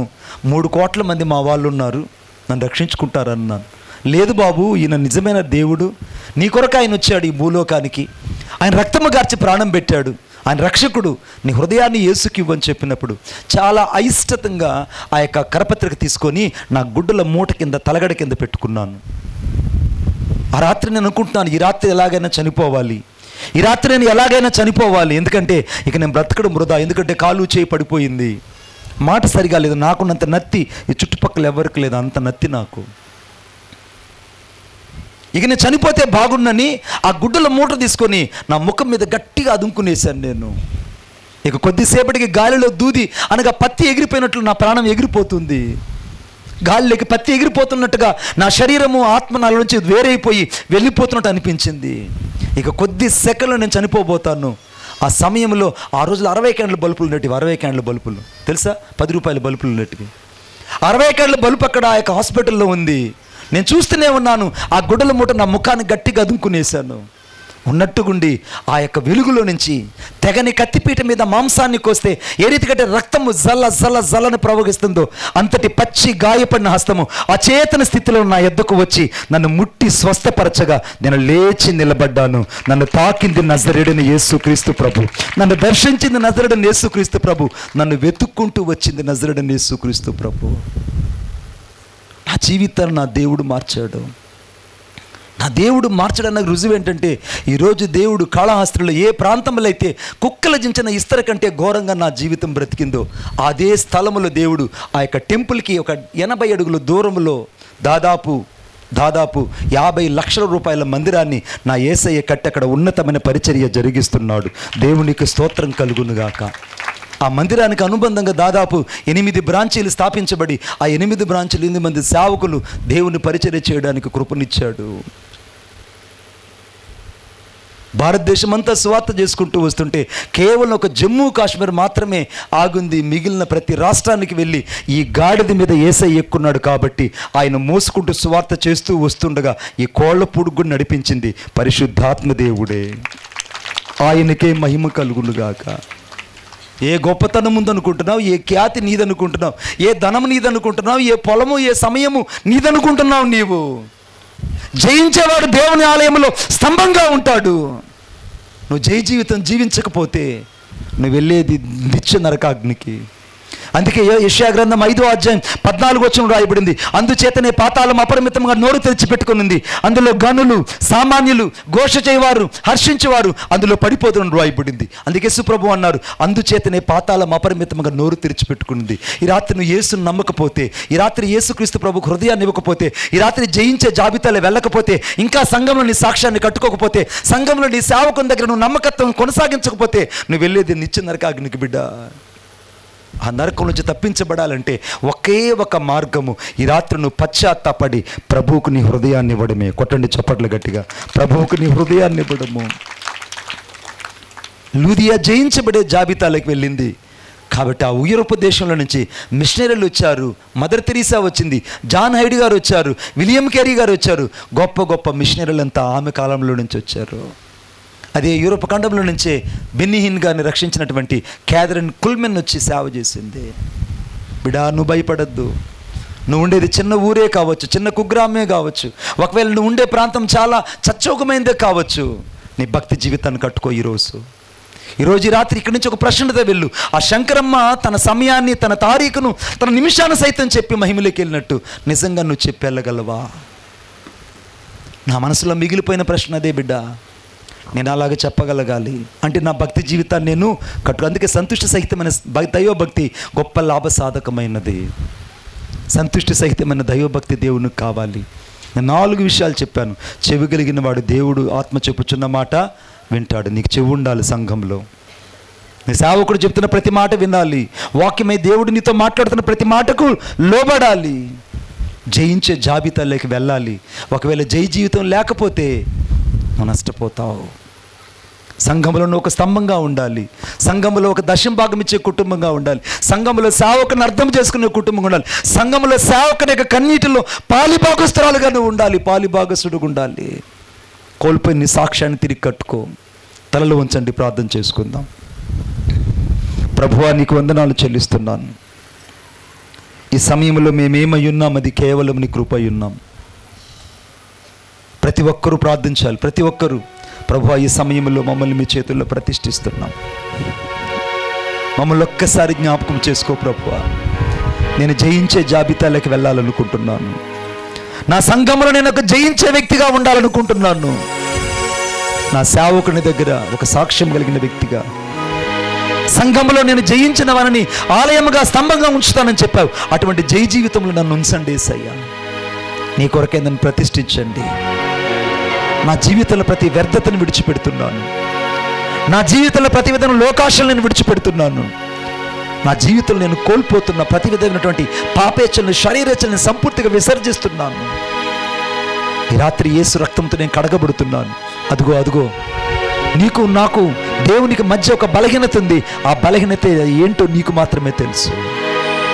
నువ్వు ఒప్పుకొనలేని బలహీనత ఒకటి ఉంది. నువ్వు విడిచిపెట్టలేని బలహీనత ఒకటి ఉంది. ఆ బలహీనత నీ సమయంలో ఒప్పుకొని విడిచిపెట్టు. ఆ ఒక్క బలహీనతే కదా దేవుని నుండి నేను దూరం చేస్తుంది. ఆ ఒక్క బలహీనతే కదా దేవునికి నేను దూరం చేస్తుంది. సంపూర్తిగా యేసుకుని హృదయాన్ని ఇవ్వు. యేసయ్యా, నీ రక్తంతో నన్ను కడిగి పరిశుద్ధపరచు ప్రభువా. నా హృదయాన్ని నీకు ఇస్తున్నాను. నా జీవితాన్ని నీకు ఇస్తున్నాను. నా సంఘంలో నేను జయించే వ్యక్తిగా ఉంటానయ్యా. నేను ఇక దశంభాగం ఇస్తాను యేసయ్యా. నా సంఘాన్ని నేను భద్రంగా కాపాడుకుంటాను యేసయ్యా. నా సేవకుని మాటకు నేను విధేయత చూపిస్తాను. నా సేవకుడితో పాటు కలిసి నేను సేవ చేస్తాను. ఇంకెప్పుడు నేను తిరుగుబాటు చేయనయ్యా. నువ్వు జయించే వ్యక్తిగా ఉండబోతున్నావు. నా దేవుడిని జయించే వ్యక్తిగా ఆశీర్వదించబోతున్నాడు. జయించే వ్యక్తిగా నన్ను దేవుడు సిద్ధపరచబోతున్నాడు. ప్రార్థన. ప్రేమగల మా తండ్రి, నీకు వందనాలు చెల్లిస్తున్నాను. ఈ సమయంలో జయించు వారిని గురించి మీరు నాతో మాట్లాడారు. సంఘముతో మీరు మాట్లాడుతూ వచ్చారు. నీకు వందనాలు. ప్రతి ఒక్కరిని మీరు దీవించండి, ఆశీర్వదించండి. సంఘాన్ని బలపరచండి. మీ దాసుడు చేస్తున్న పరిచర్యను మీరు ఆశీర్వదించండి. ఇంకా ఎవరు లోపట ఇంకా వెలుపట నిలిచి ఉన్నారో అట్టివారు సంపూర్తిగా సంఘములోకి రావడానికి సహాయం దయచేయండి. వెళ్ళిన వాళ్ళు తిరిగి వెనక్కి వచ్చుదురుగాక. వెళ్ళిన వారికి మారు మనసు కలుగునుగాక. పశ్చాత్తాపం కలిగి తిరిగి మరలా వాళ్ళ స్థానాన్ని కాపాడుకొందురుగాక. ఈ రాత్రి ప్రభువా, మీరు నిలిచినందులకే వందనాలు. విశేషంగా మా ప్రియులు తండ్రి రవి గారిని బట్టి వందనాలు. వారి కుటుంబం పట్ల మీరు చేసిన మేలు కొరకే వందనాలు. సంఘముతో కలిసి వారు ప్రభా ఈ కృతజ్ఞత కూడికను, ఈ స్వార్థ కూడికను ప్రభా నీ కొరకై వారు నిర్వహించినందులకే వందనాలు. కుటుంబానికి దీవెన దయచేయండి, కుటుంబాన్ని ఆశీర్వదించండి. కూడి వచ్చిన దైవ సేవకులందరినీ బట్టి నీకు స్తోత్రాలు, పౌలు గారిని బట్టి నీకు స్తోత్రాలు ప్రభు. వారి సంఘాన్ని దీవించండి ప్రభా, నీ దాసురాలను దీవించండి. విశేషంగా తండ్రి దైవజనులు ప్రభు అన్నలను బట్టి నీకు స్తోత్రాలు. అన్నయ్యలు చేస్తున్న పరిచర్యలు, వారి సంఘాలు యేసుక్రీస్తు నామములో ఆశీర్వదించబడును గాక. అలాగే ప్లే చేస్తున్నటువంటి మా అన్నయ్యలు ఇద్దరు కొరకు ప్రార్థిస్తున్నాను. వారి సంఘాలు, వారి పరిచర్యలు యేసుక్రీస్తు నామములో ఆశీర్వదించబడును గాక. తండ్రి కూడి వచ్చిన స్వార్థికులు, సేవకులు, విశేషంగా విశ్వాసులు, సంఘస్థులందరి కొరకు కూడా నీకు వందనాలు చెల్లిస్తూ ఆశీర్వదించమని నజరేయుడైన యేసయ్య శక్తి కలిగిన నామములో మమ్మల్ని మేము మీ చేతుల్లో ప్రతిష్ఠించుకుంటూ ఈ రాత్రి కాలపు దీవుల చేత మమ్మల్ని తృప్తిపరిచినందులకై మరొకసారి మీకు వందనాలు చెల్లిస్తూ యేసుక్రీస్తు నామములో ప్రార్థిస్తున్నాం. ప్రతి ఆటంకము తప్పించబడును గాక. ఈ సంఘం యేసుక్రీస్తు నామములో దీవించబడును గాక. నిలబడి ఒక సాక్ష్యం చెప్తాడు సేవకుడు. ఏమని చెప్తాడు తెలుసా? ఈ నా బిడ్డ, ఈ నా కుమార్తె సంఘములో మంచి సాక్ష్యం కలిగి బతికింది. ఈమె సంఘములో నమ్మకస్తుడుగా బ్రతికాడు. ఈమె సంఘములో యథార్థంగా దేవుని కొరకు జీవించింది, కానుకిచ్చింది. సంఘ కార్యక్రమాలన్నీ దగ్గరుండి చూసుకున్నదే. ఏ రోజు దేవుని పరిచర్యను నిరర్ధకం చేయలేదు. ఇంతటి మంచి సహోదరిని మనం కోల్పోవడం ఎంత బాధాకరమైన విషయం. దేవుడు ఈమెను పరలోకంలో ఉంచుతాడు. మనం పరలోకెళ్ళి చూడబోతున్నామని నీ సేవకుడిచ్చే సాక్ష్యం ఆ దినాన్న గొప్పదై ఉంటుంది. కొట్టండి చప్పట్లు గట్టిగా, ఇంకా గట్టిగా, చచ్చు చప్పట్లు కాదు. నీ సేవకుడి దగ్గర నువ్వు సాక్ష్యం పొందాలి. నిజంగా అటువంటి సాక్ష్యం నిజంగా నీ సంఘంలో నీకుందా? నీ సంఘంలో నిజంగా నీకు అటువంటి సాక్ష్యం లేకపోతే ఈరోజు నువ్వు పరిశీలించుకోవాలి.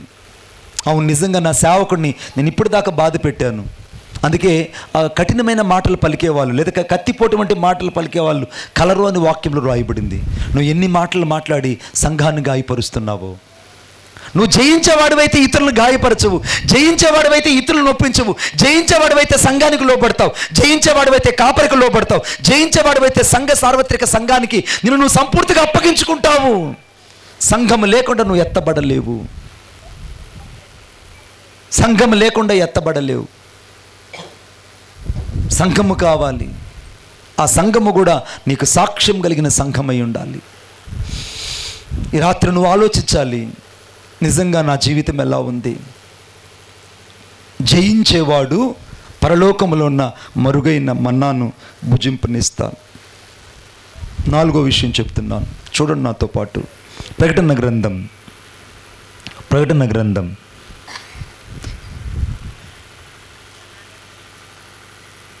అందరూ బైబిల్ తీయాలని నేను కోరుకుంటున్నాను. Thank you Jesus, thank you lord. 27వ వచనం. అతడు ఇనుప దండముతో వారిని ఏలును, పగలగొట్టబడుదురు, మరియు అతనికి వేకువ చుక్కనిచ్చేదను,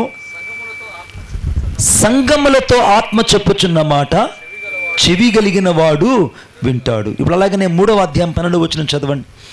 జయించే వానిని నా దేవుని ఆలయములో ఒక స్తంభముగా చేసేదను, అందులో నుండి వాడు ఇక మీదట ఎన్నటికీ వెలుపలికి పోడు. నా దేవుని పేరును పరలోకములో నా దేవుని యొద్ద నుండి దిగివచ్చుచున్న నూతనమైన యెరూషలేమును, నా దేవుని పట్టణపు పేరును, నా క్రొత్త పేరును వాని మీద వ్రాసేదను. ఆమేన్. జయించేవాడు దేవుని ఆలయంలో ఒక స్తంభంగా ఉంటాడు. చెప్పండి, జయించేవాడు దేవుని ఆలయంలో ఒక స్తంభంగా ఉంటాడు. మన మందిరానికి దాదాపు మీ కంటికి కనబడికి 4 స్తంభాలు ఉంటాయి. 4 కార్నర్ పిల్లర్స్ అంటారు. 4 కార్నర్ పిల్లర్స్.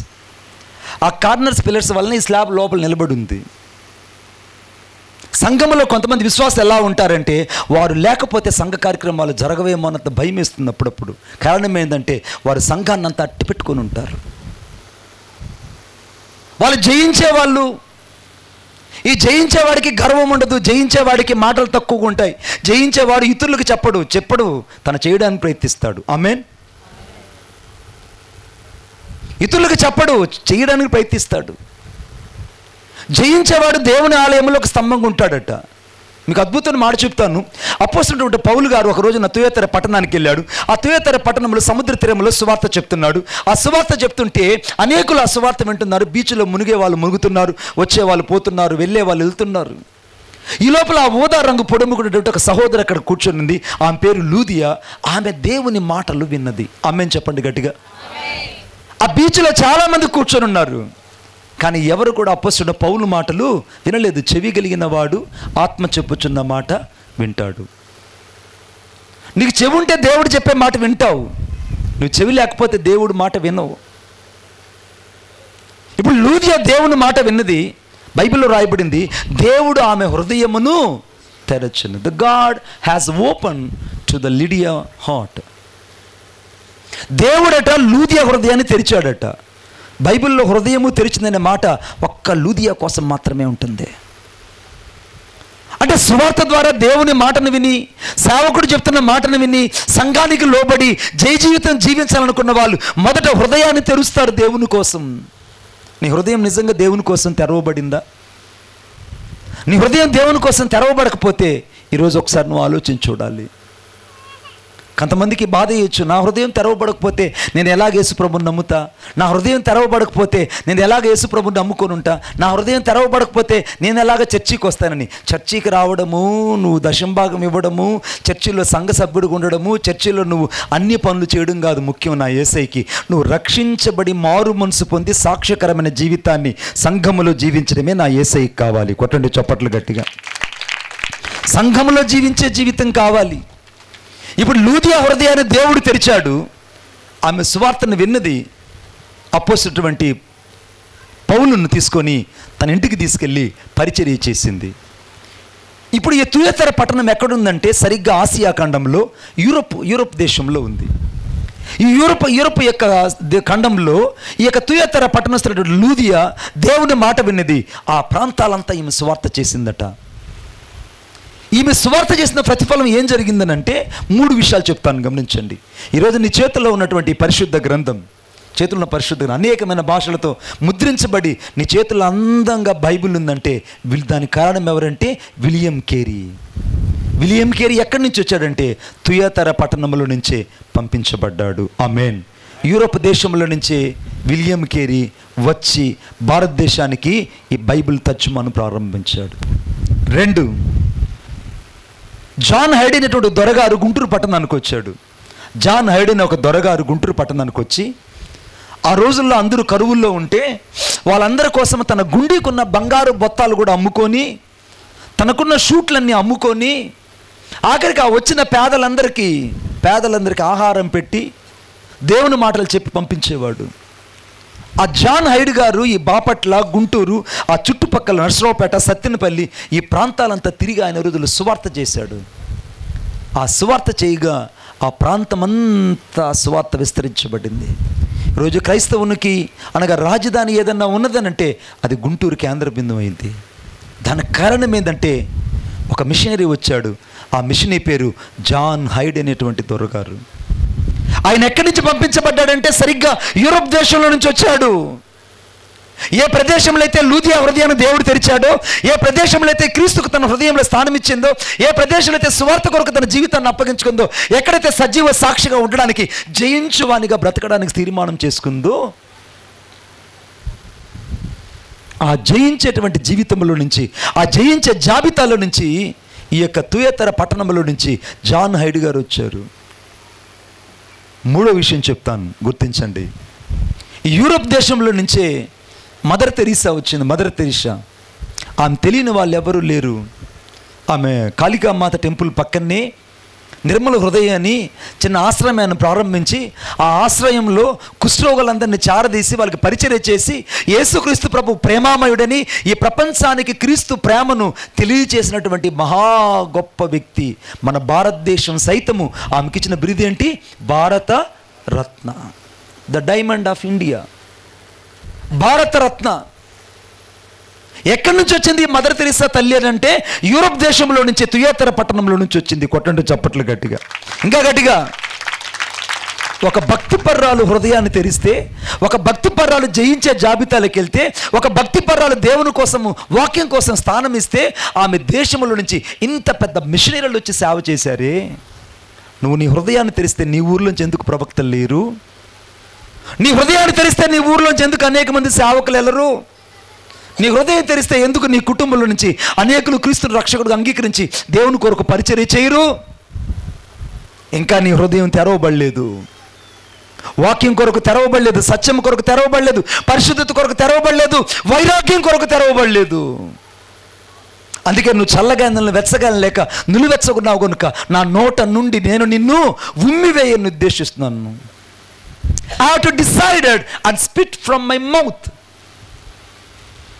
నా నోట నుండి నువ్వు ఉమ్మేయాలనుకోండి. ఎందుకంటే నువ్వు నా దూరం నుండి చల్లగా లేవు, వెచ్చగా లేవు. ఇటు లోకంలో ఉంటావు, ఇటు మందిరానికి వస్తే మందిరం బిడ్డ, బజార్కి వెళ్తే బజార్ బిడ్డ. నాకు కూడా యేసు ప్రభు వారు తెలియదు. చాలామంది అరుగుల మీద కూర్చొని వాక్యం వింటున్నారు, చాలామంది బైకుల మీద కూర్చొని వింటున్నారు, మరికొంతమంది ఊరు యొక్క రోడ్డు మీద చట్టాల మీద కూర్చొని వింటున్నారు, మరికొంతమంది ఆటోల మీద కూర్చొని వింటున్నారు, మరికొంతమంది బైక్ స్టాండ్ వేసి ఆ బైక్ మీద కూర్చొని వింటున్నారు. నేను కూడా నిద్ర లేచిన వెంటనే అంబస్యా నారే భువన్నస్య నకస్యా నహా వృష్టి నహోతో నహియాన్ సర్వేశ్వరం సర్వశః ఏషం సర్వేషం ఏషం సర్వస్య యశోంతర్యా మేషాయేని ఓం శ్రీ మృతమజయాయ నమః. అంతటి నిష్ట కలిగిన వ్యక్తిని. నాకు యేసు ప్రభు అంటే తెలియదు. నేను ఎప్పుడు కూడా ఇంత గొప్ప దేవుడి గురించి నేను వినలేదు. ఎటు చూసిన తాయితులు, విభూతులు, రక్షరేఖలు నా శరీరం అంతా తాండవించేటివి. రకరకాల పైచాచ శక్తులని నా శరీరంలో తాండవించేటివి. నేను శ్రీకాళహస్తిలో శ్రీ అనగా సాలిపురుగు, కాళ అంటే సర్పము, హస్తి అంటే ఏనుగు. ఇంతటి దక్షిణ కాశీలో పుట్టానని ఎంతో ఆనందించి నేను సంతోషించేవాడిని. ప్రాతకాలంలో లేచి అరుణోదయం లేచి ఆ స్వర్ణముఖి నదిలో మొలలోత నీళ్ళలో నిలబడి ఆ ఒంటి కాల మీద నిలబడి అంబస్యా నారే భువన్నస్యా నకస్యా నహా వృష్టి, ఆ శ్లోకాన్ని 1000 సార్లు నేను సహస్రనామం చెప్పేవాడిని. ఎవరైతే సహస్రనామం జపం చేస్తారో వారు మోక్షానికి వెళ్తారన్న ప్రతీకత ఇప్పటికక్కడ ఉంది. ఆ మోక్షానికి వెళ్ళడానికి నేను సహస్రనామాన్ని చేసిన వ్యక్తిని. కానీ నా జీవితంలో శాంతి, సమాధానం లేదు, నెమ్మది లేదు. నువ్వు చూస్తున్నట్టు ఆ రోజు నా జీవితం ఇలా లేదు. పక్షవాతం వచ్చి కాలు చేపడిపోయి నడి వీధిలో నిల్లగా అవిటివాడుగా నడుచుకుంటూ తిరిగాను. ఒక అవిటివాడుగా నడుచుకుంటూ తిరిగాను. నన్ను చూసిన వాళ్ళందరూ అవిటివాడు అవిటివాడు అన్నారు. నోరంతకు పక్కకి వెళ్ళిపోయింది, కాలు చే చచ్చిపడిపోయింది, మాట్లాడడానికి సరిగా నోటి మాట లేదు, కంటి చూపు మందగించిపోయింది, మతి చెల్లించిపోయింది, పిచ్చితనం ఎక్కువైపోయింది. ఆ పిచ్చితనం వల్ల ఊరూరు నేను తిరిగేవాడిని. ఆ పిచ్చితనం వచ్చినప్పుడు ఎంత దూరం వెళ్ళిపోయాడు అంటే అంత దూరం నేను వెళ్ళిపోయేవాడిని. ఎక్కడ బండారు కనపడితే, ఎక్కడ కుంకుమ కనపడితే అక్కడ తీసుకొని అమాంతంగా తినేసేవాడిని. అరుగుల మీద కూర్చొని ఎవరైనా ఒక తల్లి తీసుకొచ్చి అన్నం పెడితే ఆ అన్నం తిని మళ్ళా నేను ఆ యొక్క గుడ్డల మూటన్ని నా సంకలో పెట్టుకొని ఎటుబడితో నడుచుకుంటూ వెళ్ళిపోయేవాడిని. ఒక పిచ్చివాడిని.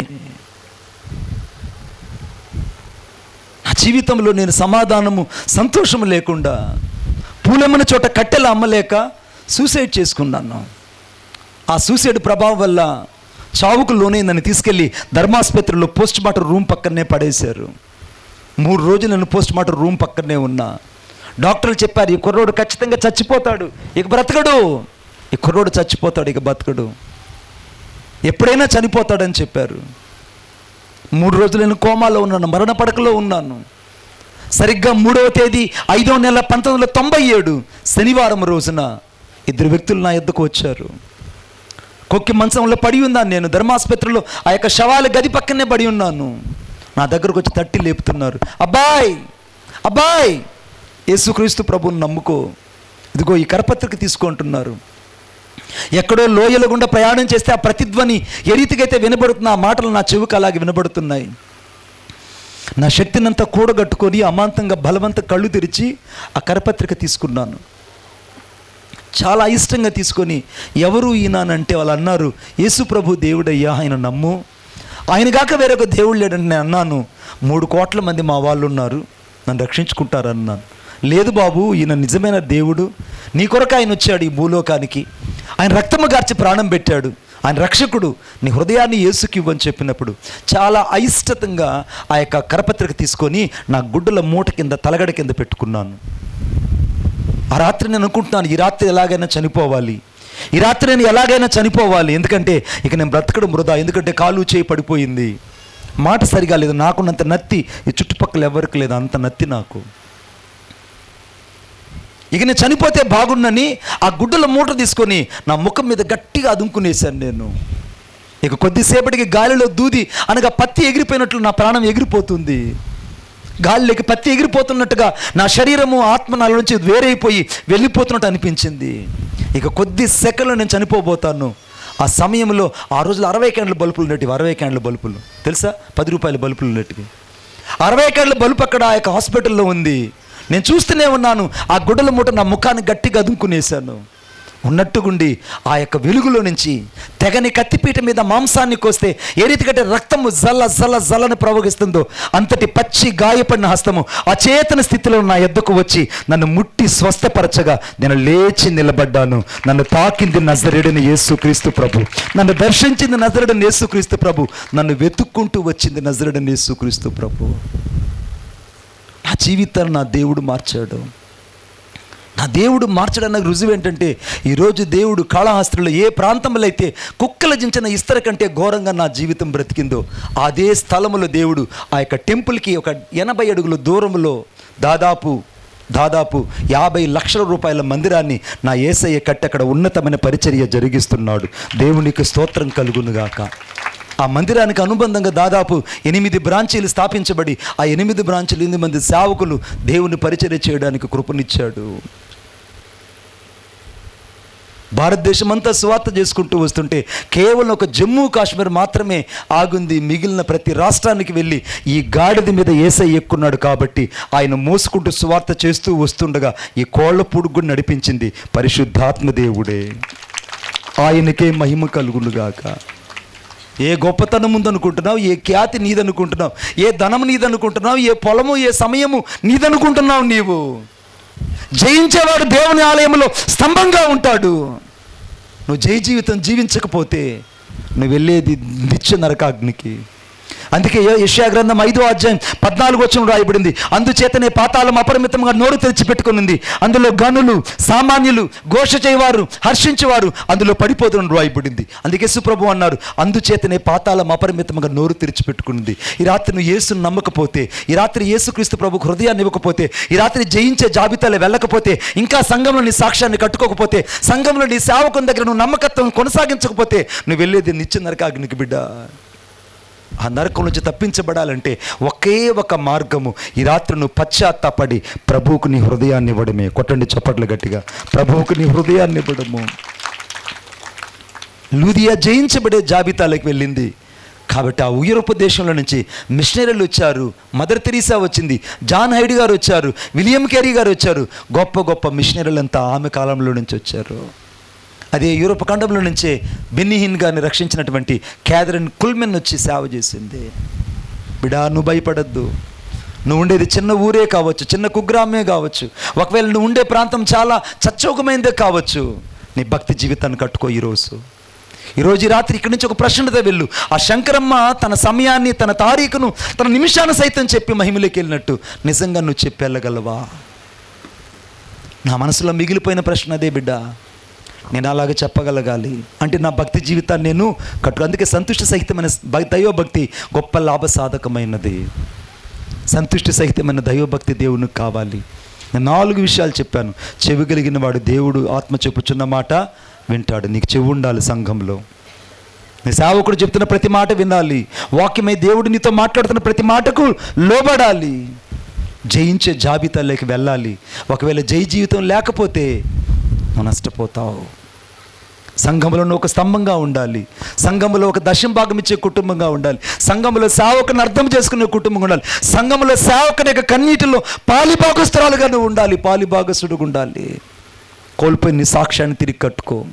తలలో ఉంచండి, ప్రార్థన చేసుకుందాం. ప్రభువా, నీకు వందనాలు చెల్లిస్తున్నాను.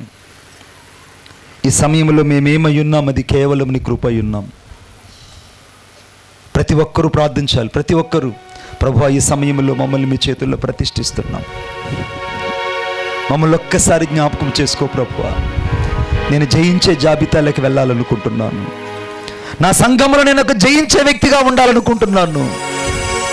నా సేవకుని దగ్గర ఒక సాక్ష్యం కలిగిన వ్యక్తిగా, సంఘంలో నేను జయించిన వారిని ఆలయముగా స్తంభంగా ఉంచుతానని చెప్పావు. అటువంటి జయ జీవితంలో నన్ను ఉంచండి యేసయ్యా. నీ కొరకే నన్ను ప్రతిష్ఠించండి. నా జీవితంలో ప్రతి వ్యర్థతను విడిచిపెడుతున్నాను. నా జీవితంలో ప్రతి విధమైన లోకాశలను నేను విడిచిపెడుతున్నాను. నా జీవితంలో నేను కోల్పోతున్న ప్రతి విధమైనటువంటి పాపేచ్ఛలను, శరీరేచ్ఛలను సంపూర్తిగా విసర్జిస్తున్నాను. ఈ రాత్రి యేసు రక్తంతో నేను కడగబడుతున్నాను. అదుగో అదుగో, నీకు నాకు దేవునికి మధ్య ఒక బలహీనత ఉంది. ఆ బలహీనత ఏంటో నీకు మాత్రమే తెలుసు. నువ్వు ఒప్పుకొనలేని బలహీనత ఒకటి ఉంది. నువ్వు విడిచిపెట్టలేని బలహీనత ఒకటి ఉంది. ఆ బలహీనత నీ సమయంలో ఒప్పుకొని విడిచిపెట్టు. ఆ ఒక్క బలహీనతే కదా దేవుని నుండి నేను దూరం చేస్తుంది. ఆ ఒక్క బలహీనతే కదా దేవునికి నేను దూరం చేస్తుంది. సంపూర్తిగా యేసుకుని హృదయాన్ని ఇవ్వు. యేసయ్యా, నీ రక్తంతో నన్ను కడిగి పరిశుద్ధపరచు ప్రభువా. నా హృదయాన్ని నీకు ఇస్తున్నాను.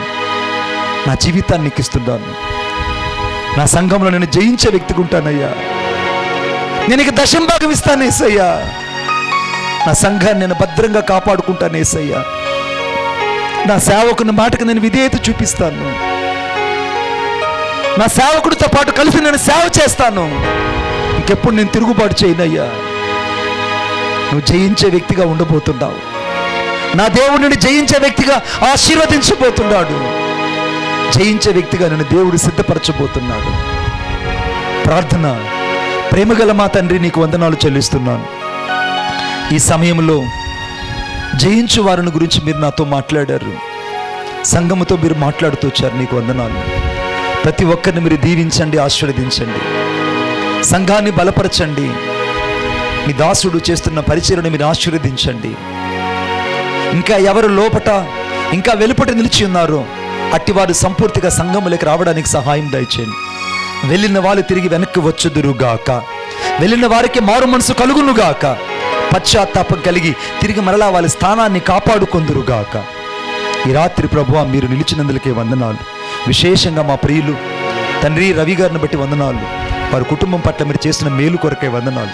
సంఘముతో కలిసి వారు ప్రభా ఈ కృతజ్ఞత కూడికను, ఈ స్వార్థ కూడికను ప్రభా నీ కొరకై వారు నిర్వహించినందులకే వందనాలు. కుటుంబానికి దీవెన దయచేయండి. కుటుంబాన్ని ఆశీర్వదించండి. కూడి వచ్చిన దైవ సేవకులందరిని బట్టి నీకు స్తోత్రాలు. పౌలు గారిని బట్టి నీకు స్తోత్రాలు. ప్రభు వారి సంఘాన్ని దీవించండి. ప్రభా నీ దాసురాలను దీవించండి. విశేషంగా తండ్రి దైవజనులు ప్రభు అన్నలను బట్టి నీకు స్తోత్రాలు. అన్నయ్యలు చేస్తున్న పరిచర్యలు, వారి సంఘాలు యేసుక్రీస్తు నామములో ఆశీర్వదించబడునుగాక. అలాగే ప్లే చేస్తున్నటువంటి మా అన్నయ్యలు ఇద్దరు కొరకు ప్రార్థిస్తున్నాను. వారి సంఘాలు, వారి పరిచర్యలు యేసుక్రీస్తు నామములో ఆశీర్వదించబడునుగాక. తండ్రి కూడి వచ్చిన స్వార్థికులు, సేవకులు, విశేషంగా విశ్వాసులు, సంఘస్థులందరి కొరకు కూడా నీకు వందనాలు చెల్లిస్తూ ఆశీర్వదించమని నజరేయుడైన యేసయ్య శక్తి కలిగిన నామములో మమ్మల్ని మేము మీ చేతుల్లో ప్రతిష్ఠించుకుంటూ ఈ రాత్రి కాలపు దీవుల చేత మమ్మల్ని తృప్తిపరిచినందులకై మరొకసారి మీకు వందనాలు చెల్లిస్తూ యేసుక్రీస్తు నామములో ప్రార్థిస్తున్నాం. ప్రతి ఆటంకము తప్పించబడునుగాక. ఈ సంఘం యేసుక్రీస్తు నామములో దీవించబడునుగాక.